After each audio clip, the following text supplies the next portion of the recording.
नमस्कार मित्रों, आज हम बीए भाग प्रथम के फर्स्ट पेपर समाजशास्त्र के सिद्धांत में सामाजिक परिवर्तन के ऊपर चर्चा कर रहे हैं और हम इससे पहले 4 बार पहले भी मिले। आज ये हमारी सामाजिक परिवर्तन के परिप्रेक्ष्य में 5वीं मुलाकात है और आज हम बात करेंगे क्रांति, रेवोल्यूशन। सामाजिक परिवर्तन के जो प्रकार हैं उनकी बात कर रहे हैं। उद्विकास हमने पहले पढ़ा, अब आज पढ़ रहे हैं क्रांति, रेवोल्यूशन। उद्विकास प्रगति विकास की भांति क्रांति भी परिवर्तन की एक विशेष रूप है। क्रांति में परिवर्तन का क्रम तीव्र होता है। क्रांति एक सामूहिक क्रिया है जिसमें पुरानी व्यवस्था के स्थान पर नई व्यवस्था स्थापित की जाती है। क्रांति में पुराने अभिजात्यों का स्थान नवीन अभिजात एवं नेता ग्रहण कर लेते हैं। क्रांति में प्राचीन संस्थाओं के स्थान पर नवीन संस्थाओं की स्थापना की जाती है। क्रांति के इसी अर्थ को प्रकट करते हुए पार्क कहते हैं, एक क्रांति एक सामूहिक आंदोलन होता है जिसका उद्देश्य वर्तमान सामाजिक व्यवस्था को नष्ट करके लोकाचारों को परिवर्तन करना होता है। सामान्यतः क्रांति का अर्थ समाज में अचानक गठित होने वाले परिवर्तनों से लिया जाता है। कई व्यक्ति क्रांति का तात्पर्य राजनीतिक सत्ता में होने वाले आकस्मिक एवं अप्रत्याशित परिवर्तनों एवं राजनीतिक विकल्प से लेते हैं। ये लोग क्रांति की अवधारणा में रक्तपात, नरसंहार एवं हिंसा को भी जोड़ते हैं। उदाहरण के लिए फ्रांस, रूस और चीन की राज्य क्रांति में हिंसा एवं नरसंहार हुआ, किंतु क्रांति केवल राजनीतिक सत्ता में परिवर्तन तक सीमित नहीं होती। धार्मिक, आर्थिक, सामाजिक क्षेत्र में भी क्रांतियां गठित होती है जिनमें हिंसा एवं रक्तपात का होना आवश्यक नहीं है। उदाहरण के लिए औद्योगिक क्रांति के परिणाम स्वरूप भारतीय समाज में तीव्र गति से परिवर्तन हो रहे हैं, किंतु उनमें हिंसा व नरसंहार का सहारा नहीं लिया गया। क्रांति तो परिवर्तन की वह स्थिति है जिसमें तीव्र एवं अप्रत्याशित रूप से परिवर्तन घटित होते हैं तथा इनके परिणाम भी अप्रत्याशित होते हैं। अचानक एवं आकस्मिक सत्ता परिवर्तन को राजनीतिक क्रांति कहा जाता है। उद्योगों में मशीनों द्वारा तीव्र गति से बड़ी मात्रा में उत्पादन को औद्योगिक क्रांति अथवा आर्थिक क्रांति के नाम से पुकारा जाता है। धार्मिक प्रथाओं, मूल्यों एवं आदर्शों में परिवर्तन अथवा एक धर्म के स्थान पर दूसरे धर्म की स्थापना को धार्मिक क्रांति, जब संपूर्ण समाज की संरचना, संस्थाओं, समूहों, मूल्यों, आदर्शों आदि में आमूल-चूल परिवर्तन आते हैं तो उसे सामाजिक क्रांति के नाम से जाना जाता है। अब ये तो हमने क्रांति का सामान्य अर्थ पढ़ा। अब हम इसके अर्थ और परिभाषा पे, क्रांति पे चर्चा करेंगे। क्रांति ऐसे परिवर्तनों को कहते हैं जो अचानक गठित होते हैं और जिनके परिणाम भी अप्रत्याशित होते हैं।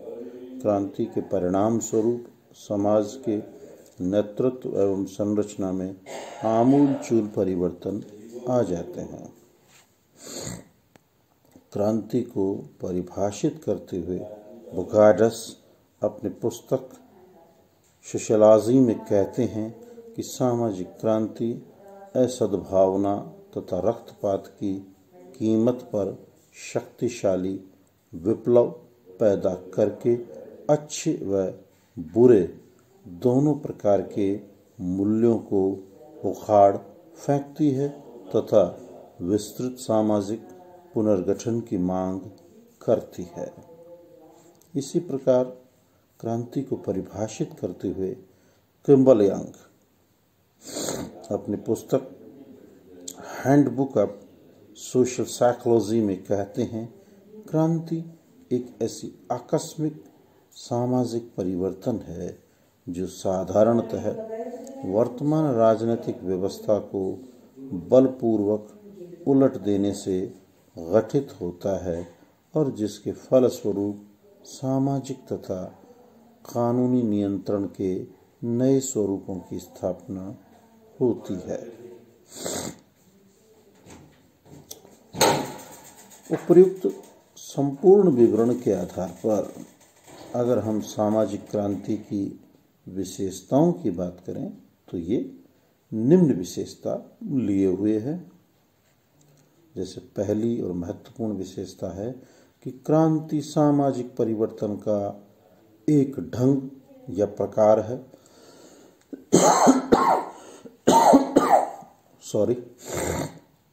यह एक ऐसा परिवर्तन है जो निरंतर नहीं होता वरन आकस्मिक रूप से गठित होता है।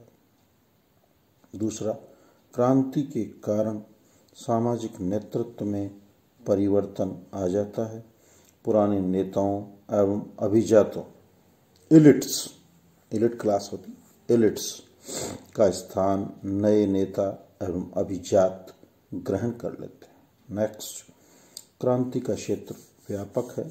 यह सामाजिक, धार्मिक, राजनैतिक, आर्थिक, सांस्कृतिक आदि किसी भी क्षेत्र में गठित हो सकती है। नेक्स्ट, क्रांति के कारण समाज तथा उसके विभिन्न पक्षों में आमूलचूल परिवर्तन आ जाता है। अगली इसकी खास बात है, क्रांति के परिणाम अप्रत्याशित होते हैं। किसी भी क्रांति के परिणामों के बारे में निश्चित रूप से यह नहीं कहा जा सकता कि उसमें केवल अमुक परिणाम ही निकलेंगे। नेक्स्ट, क्रांति लाभदायक भी हो सकती है और हानिप्रद भी। क्रांति के कारण कुछ पक्षों को लाभ होता है तो कुछ को नुकसान। अगली खास बात है कि क्रांति से कई बार हिंसा का बोध होता है, किंतु क्रांति के कारण हिंसा होगी ही यह आवश्यक नहीं है। कई बार हिंसा के द्वारा सत्ता परिवर्तन कर क्रांति लाई जाती है तो कई बार प्रजातंत्र में मत वोट के आधार पर भी अहिंसात्मक तरीके से सत्ता परिवर्तन कर क्रांति लाई जाती है। नेक्स्ट, क्रांति का उद्देश्य वर्तमान सामाजिक व्यवस्था के स्थान पर नई सामाजिक व्यवस्था की स्थापना करना है, न कि उसमें सुधार। नेक्स्ट, क्रांति का जन्म सामाजिक असंतोष के कारण होता है। जब समाज में असंतोष बढ़ जाता है और उसको दूर करने का प्रयत्न नहीं किया जाता तो क्रांति जन्म लेती है। नेक्स्ट है, सामान्यतः राजनीतिक क्रांति का सूत्रपात नीचे के तबके के द्वारा होता है। पेरेटो का मत है कि जब उच्च वर्ग भ्रष्ट हो जाता है तो निम्न वर्ग के शक्तिशाली व्यक्ति उसका स्थान ले लेते हैं। अगली खास विशेषता है क्रांति की कि क्रांति एक ऐसा परिवर्तन है जिसके लिए सचेत एवं जागरूक प्रयास किए जाते हैं। यह स्वतः नहीं आती। जैसे उद्विकास तो स्वतः आता है, ये स्वतः नहीं आती। अगला मेरा पॉइंट भी यही होगा कि उद्विकास और क्रांति में अंतर बताऊंगा आपको। अगली खास बात है कि क्रांति में परिवर्तन की गति तीव्र होती है और उद्विकास की भांति ये गति धीमी नहीं होती। और अंतिम इसकी जो मुख्य विशेषता है वो यह है कि क्रांति एक सामूहिक क्रिया है, न कि व्यक्तिगत, वैयक्तिक। इस अर्थ में क्रांति के लिए अनेक व्यक्तियों द्वारा सामूहिक रूप से प्रयास किए जाते हैं। ये हमने मित्रों पढ़ा क्रांति के विषय में। तो अगला हमारा टॉपिक होगा कि उद्विकास और क्रांति में क्या फ़र्क है। फिर आपको बताऊंगा कि क्रांति के क्या क्या कारण होते हैं।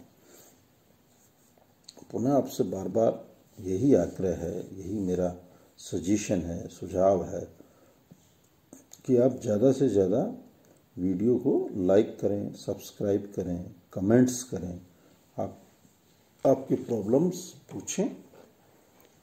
आप कर भी रहे हैं, धीरे धीरे व्यूज़ की संख्या भी बढ़ रही है, लेकिन अभी उतनी पर्याप्त नहीं है जितनी होनी चाहिए। तो आप लोग अध्ययन अध्यापन के प्रति थोड़े गंभीर हों, स्वस्थ रहें, प्रसन्नचित्त रहें, राज्य के आदेशों की पालना करते रहें। कोविड का समय है। इन्हीं शुभकामनाओं के साथ सुप्रभात, गुड मॉर्निंग।